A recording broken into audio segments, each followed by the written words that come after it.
There we go. All right, that's getting started. So I'll share my screen now and pop over to my little intro presentation. All right, so if you're just joining us, we're here today for the virtual tour of Mission Peak Village. And these virtual tour of intentional communities events, I've been hosting for almost 3 years now. It's really hard to believe. We've done so many presentations and explorations of a whole diversity of intentional communities around the world. And we are switching up the format now. So for each event, we're just focusing on one community at a time. Previously, we were interviewing 3 communities at once, and that was a lot. It was really cool to compare and contrast the communities, but I'm hopeful with this new format, we'll be able to go a bit deeper with the community that is presenting, as well as doing this event more frequently.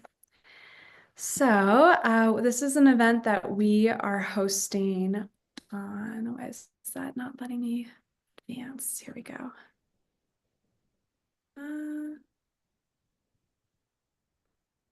Okay, there we go.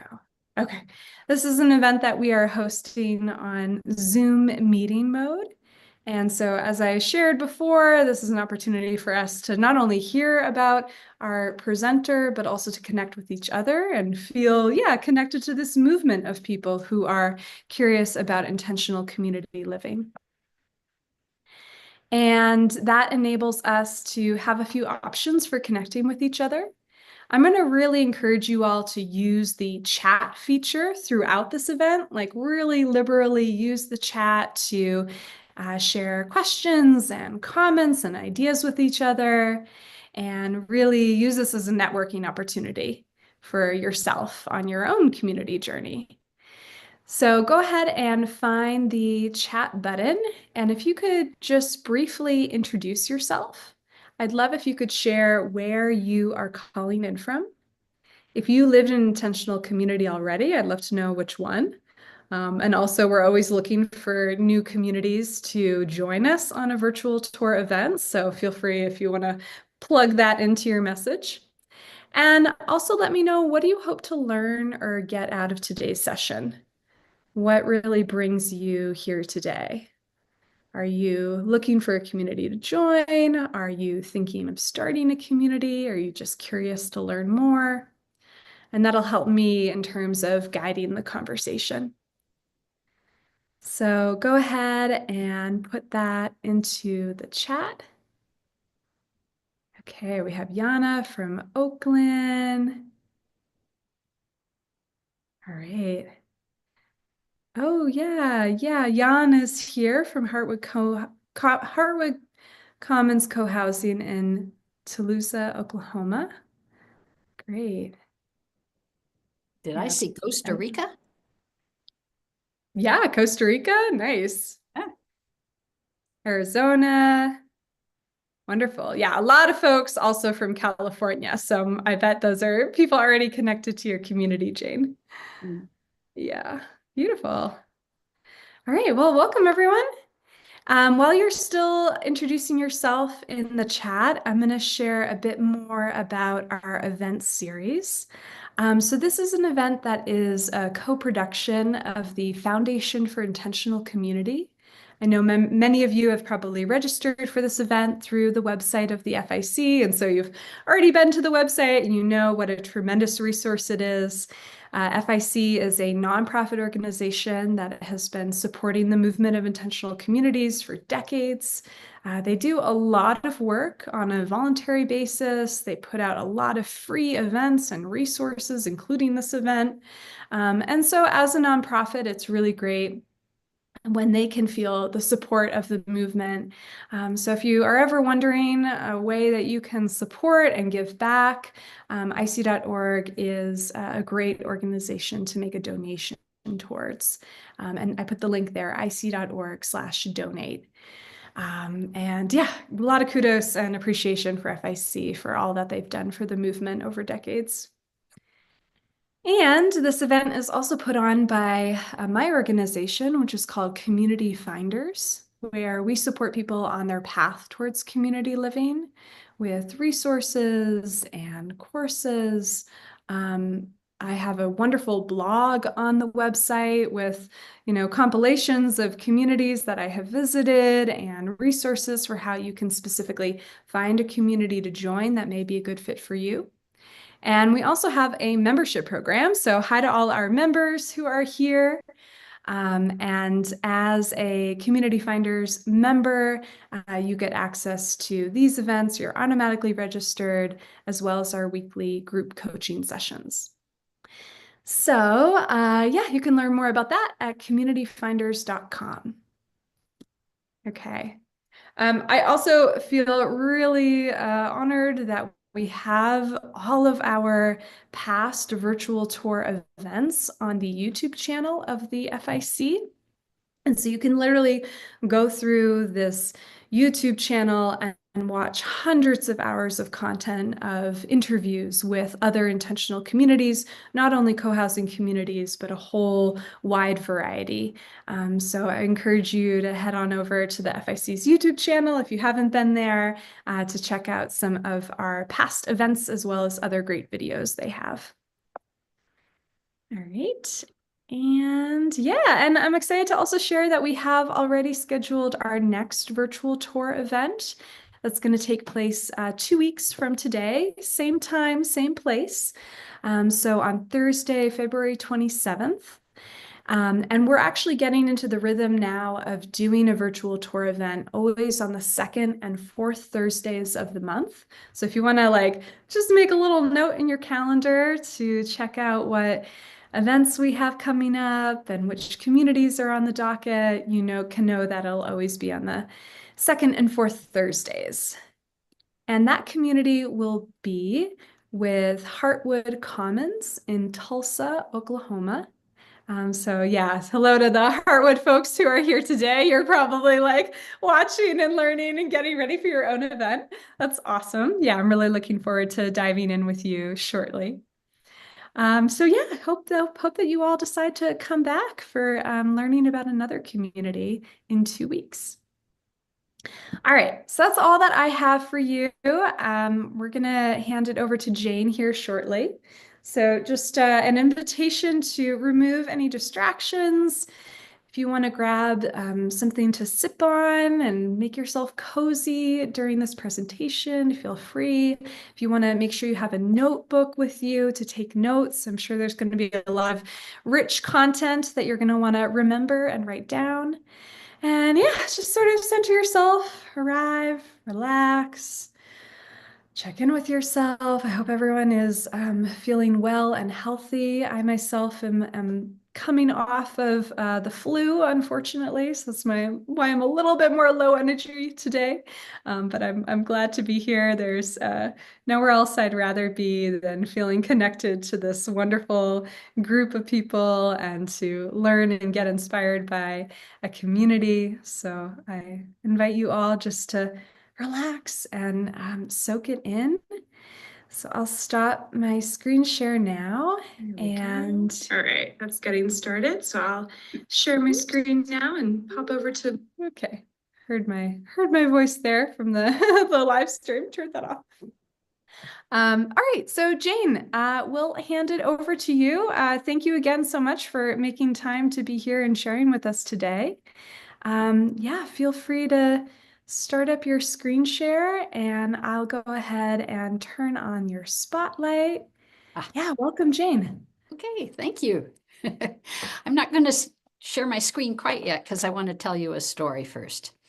For me, this all started with a trip to a housing conference in Sacramento quite a while ago.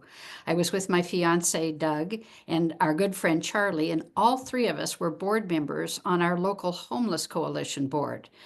So we were headed to a statewide affordable housing conference. And as we rode along, we got to talking about how we each felt kind of bogged down with household chores, repairs and yard work and meal preparation.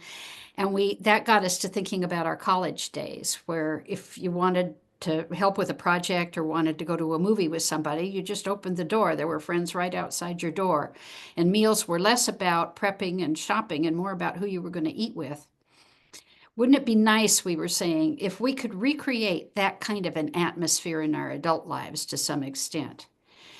So then we got to the conference, and I found a workshop about an affordable rental co-housing community in Sebastopol, California. And I had no idea what co-housing was. Well, the panel members described it as a community where the cars and the parking were kept to the periphery of the residential area, and the residents lived in modest-sized homes that were clustered around a pedestrian-oriented shared space. Families lived in their own private homes with all the usual amenities like kitchens. But as part of the community aspect, they designed a lot of shared space featuring a clubhouse with a large kitchen and a dining area and a laundry and a TV room with the biggest TV screen they could find to encourage people to come and watch the Super Bowl and the Oscars and all that sort of thing together. The open area in the outdoors had tables and benches and a community garden and a barbecue and a children's play area so that families could gather casually without having to make play dates. Neighbors often shared tools and babysitting and meals. And when I heard all of this, I thought, that's what we could be happy living in. We could be happy living in a place like that. So now I'm going to share my screen and hope this happens right the first time. Here we go.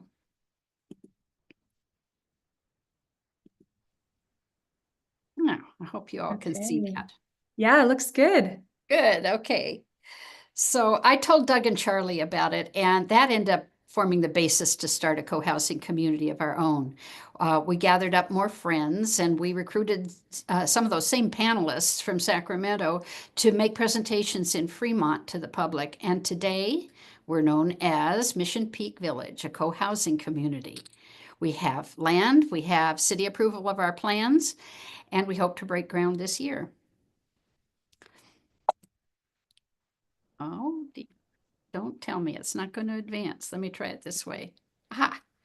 So what is it that attracts people to co-housing communities? We're all probably aware of the US Surgeon General's statement that 1 in 2 adults in America identifies themselves as lonely. There's growing recognition that there's a need for lifestyle adjustment. We see this concept as a promising remedy. Co-housing pioneer Katie McCammon has lived in 2 co-housing communities that she co-founded, Doyle Street in Emeryville and currently Nevada City Co-housing. As she points out, we had this pandemic where people were reminded that it actually mattered who lived next door. This is our sense of direction as well. We want to live among neighbors we know. So why might you be interested in specifically Mission Peak Village? Well, maybe it's because your values align with ours. The value statement we adopted says we are committed to 4 things: environmental responsibility, respect and value for diversity, promotion of richness in the quality of daily living, and active support of our community. Or maybe it's because you would like to be able to balance privacy and community, have your own private home, but have neighbors who are friends and share time and resources with each other. Or maybe it's because of that old real estate saw, location, location, location. Living in the Bay Area, living in Fremont, and living in our neighborhood. So let me focus a little bit on that last area, that location. Fremont is in the San Francisco Bay Area, and I think you can tell from where the little star is that we're in the East Bay, and we're right next to the Dumbarton Bridge. Fremont's actually the 4th largest city in the Bay Area. And I can tell you from direct personal experience that the Bay Area is a wonderful place to live. When I'm flying back after being away, I'm always struck by how uniquely beautiful this place is. In addition, it contains thriving commercial and employment hubs that provide access to job opportunities and business networks. The varied transportation infrastructure creates commuting options. Can you imagine how much nicer it is to be riding a ferry than sitting in traffic? Plus, we have 3 major airports here, and you can get wherever you want to go. Education is a high value here. We have high quality learning institutions, including world famous colleges and universities that provide excellent academic and career development resources for all ages. The whole region is abundant with cultural diversity in the arts, entertainment, and heritage, offering an enriching lifestyle. And Fremont itself is a place to love. Within the context of the Bay Area, it's a relatively young city. It's about 230,000 people, and we're a year younger than Disneyland. There's no mystery about why people put down roots here originally and formed the 5 small towns that later became Fremont. The climate is mild, the air quality is great. We're sheltered by hills and cooled by breezes off the bay. And the whole city sits atop something called the Niles Cone. It's a natural aquifer that provides us with a reliable source of really top quality water. When Fremont became a city, we had the great good fortune to have early policymakers with vision that extended beyond their tenure in office. They laid a great foundation for us, and as a result, we have a wonderful school system. We have lots of parks and open space with sports fields and walking and biking trails, and we have hills that are unspoiled by overdevelopment.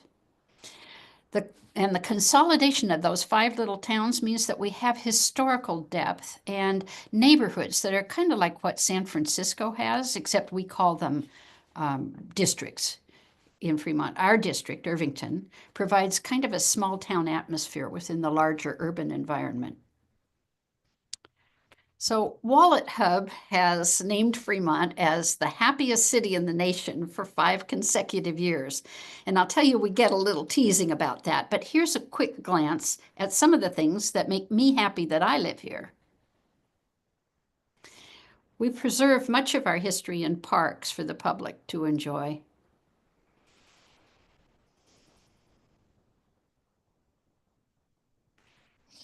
And the county library is headquartered in Fremont, and the California Schools for the Deaf and for the Blind are here. We have a multiplicity of cultural traditions that reveal themselves every time we hold a public event.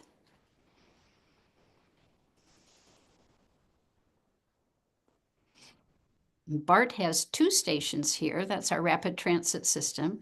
And a third one is going to be built about a half a mile from our site. It's a great place for kids. Our good weather makes it possible to fill the year with outdoor activities like the Fremont Festival of the Arts, the Niles Canyon Bicycle Ride, and the concert series at Lake Elizabeth.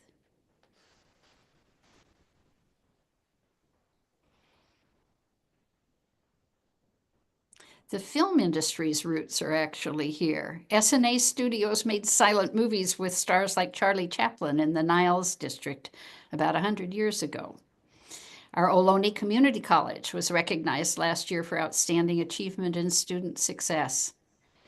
Fremont really is, in fact, a really good place to live.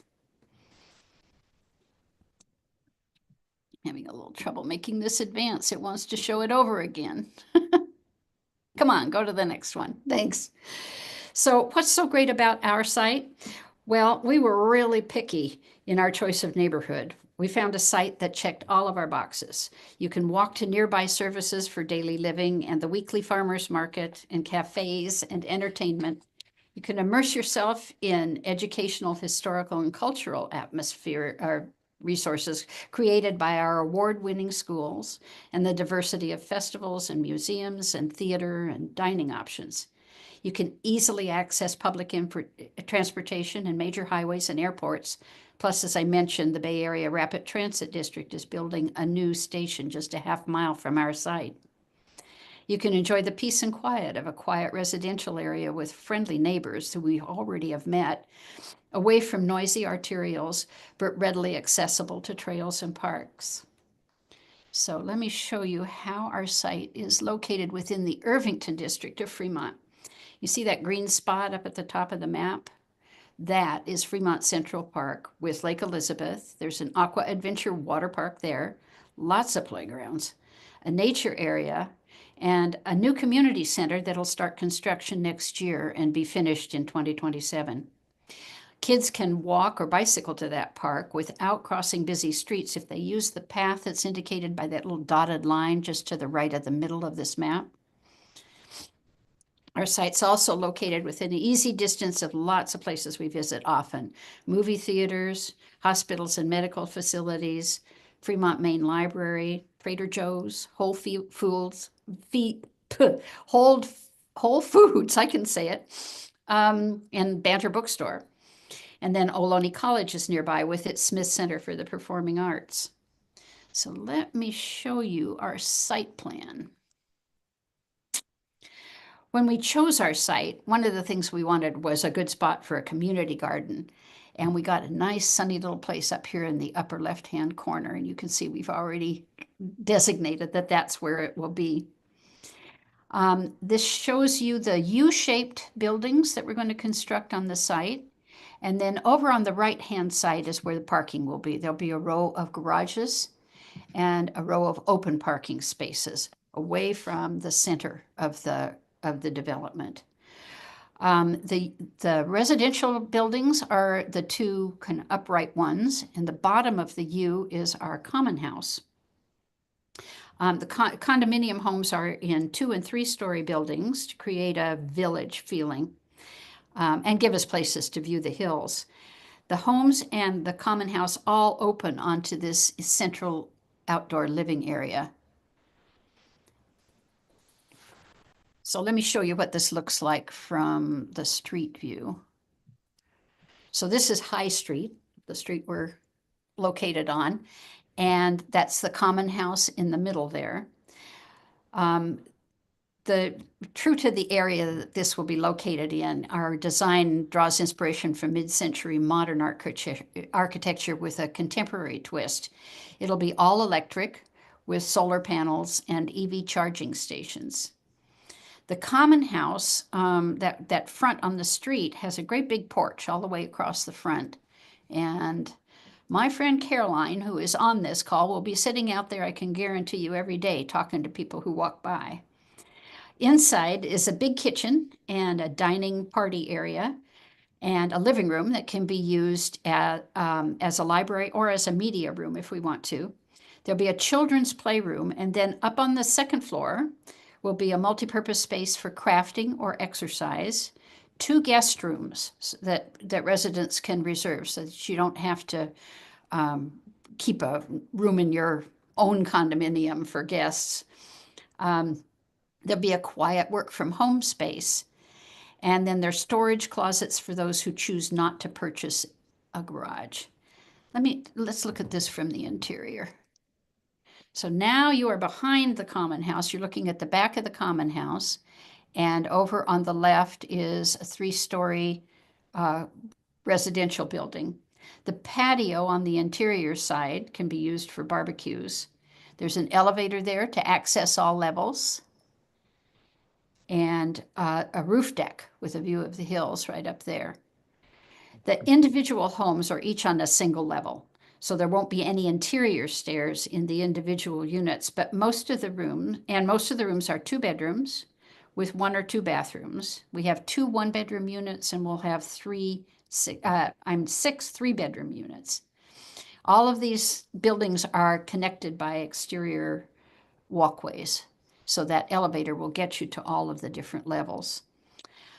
Each condo will have either its own little private yard on the first level or semi-private balcony space on the second and third levels.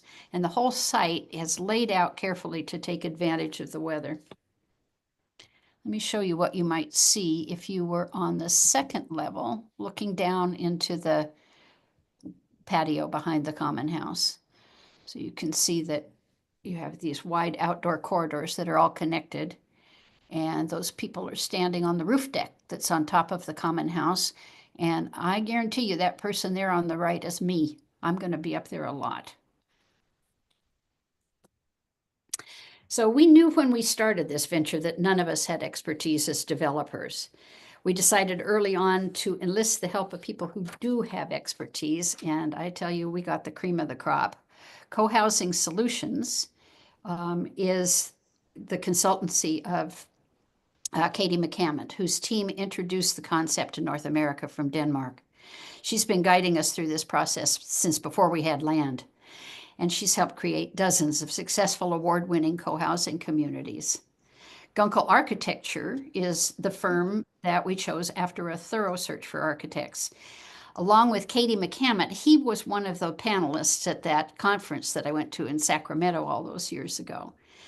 And along with having a lot of experience with designing co-housing communities, he also has experience living in them. UD+P is the development firm we're delighted to be partnered with. Katie introduced us to them. They worked with us on getting our design approval from the city, and they will function as our project manager. In some ways, they're kind of our ace in the hole.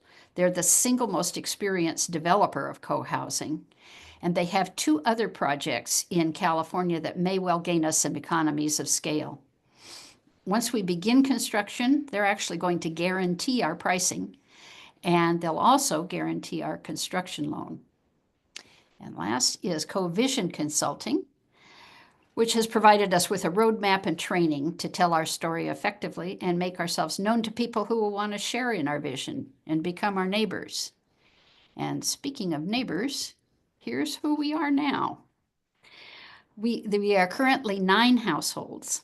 We don't yet have anyone aged under 10 or over 90, but all the other decades are represented.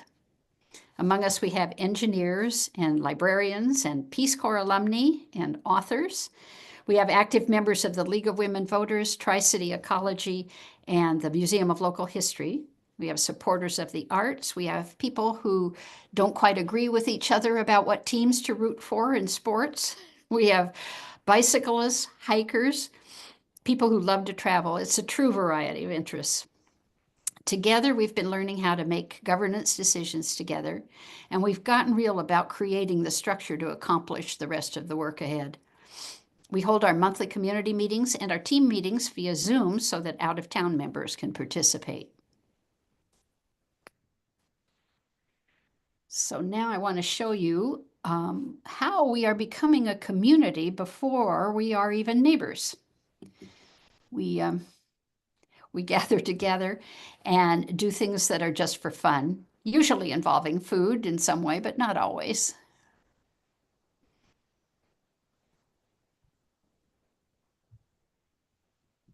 We've hosted some public outreach events like this home organization seminar. And some of our things are a combination of fun and work. We had an Earth Day booth that was bee-oriented.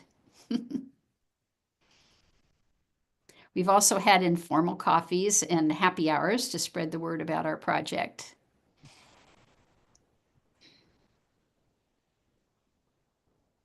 We've had picnics in the park, a night at the silent movies. We went to Starstruck Children's Theater productions.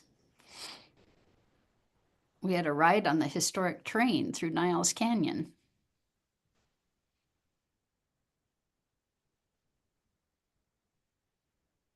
There it is.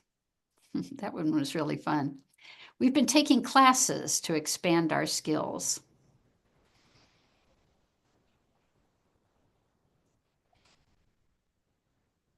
We even had a cooking lesson dinner party at which 2 chefs showed us how to scale up our favorite menus, practice food safety, and have fun cooking together. The food turned out well. We had fun eating it together, too. We've enjoyed celebrating our triumphs together. We hold online information sessions we call Learnabouts and give neighborhood walking tours each month. We've gotten remarkably excited about each step forward, even just putting up the sign on our property.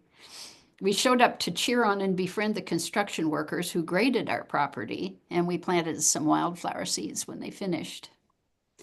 We find there's nothing like working on a project together or gathering around the table for a meal to create a sense of community. It wants to start over again. Come on, go forward, go forward. There we are. So here by the numbers is what we're building. We're building 32 condominium homes on a little bit more than an acre. And they will be, as I said, 1 to 3 bedrooms, but most of them are 2 bedrooms. The square footage ranges from 600 square feet to 1,350 square feet. And when you buy a home in our community, it'll include a share in the 5,000 square foot common house and the 15,000 square feet of landscaped area. We're building this community for ourselves to live in. So unlike condominium developments built on speculation, the selling prices will be based upon whatever the actual cost of the project is. And I guess it's no secret that construction costs in California have been on the rise. We won't be able to finalize our pricing until we finish the construction drawings and put the project out to bid. But our expert consultants have put together a budget that we think will be pretty close to the mark when the homes are ready to buy in 2027. The projected selling price starts at $900,000 at 2027 prices. And the prices will be guaranteed when construction begins. We hope to move in next year or early 27. So when you're thinking about price, cost of living is typically a consideration too.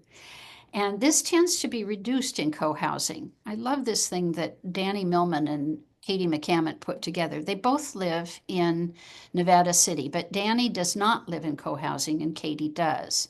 And you can see here that Danny's house is just a little bit bigger.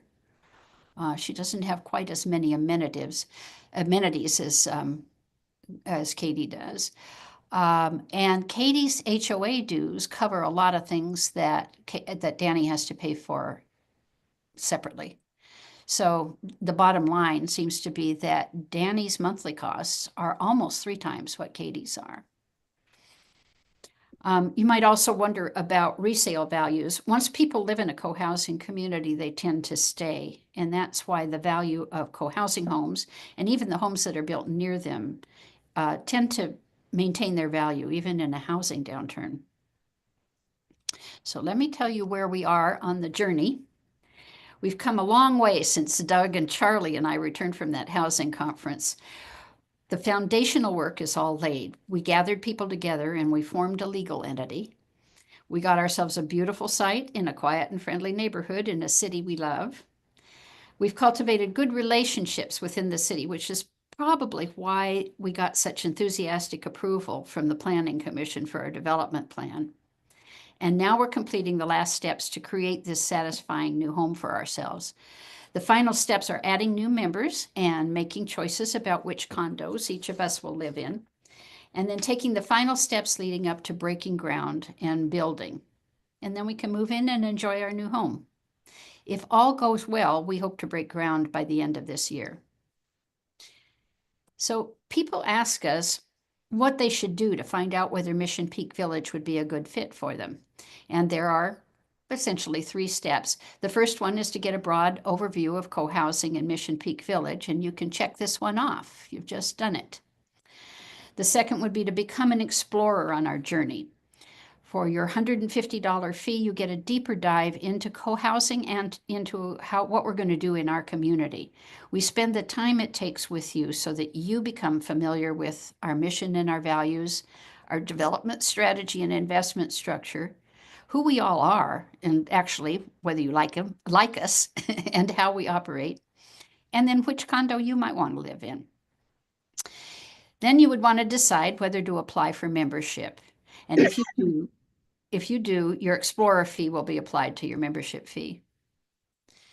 So if you're excited about this and would like more information right now, I suggest going to our website and poking around a bit. You can sign up for the next Learn About. And if you're going to be in the area, you can also sign up for a neighborhood walk. And in any case, you will certainly want to subscribe to our newsletter. And then, of course, you can follow us on Facebook and Instagram. We also have members who you can talk to directly about how to become an explorer, so feel free to give us a call. And maybe I'll hesitate on this just a little bit. The essential thing you might want to make note of is the website address. All of the other information here is on the website. So I want to thank you for spending time with me and give you a look at how our future home looks today.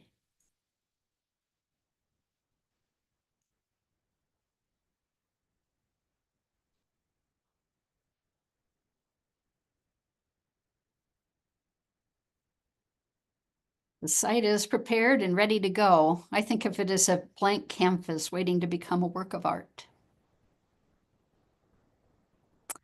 And as we fly over the property, you can catch a glimpse of Mission Peak itself, for whom we're named.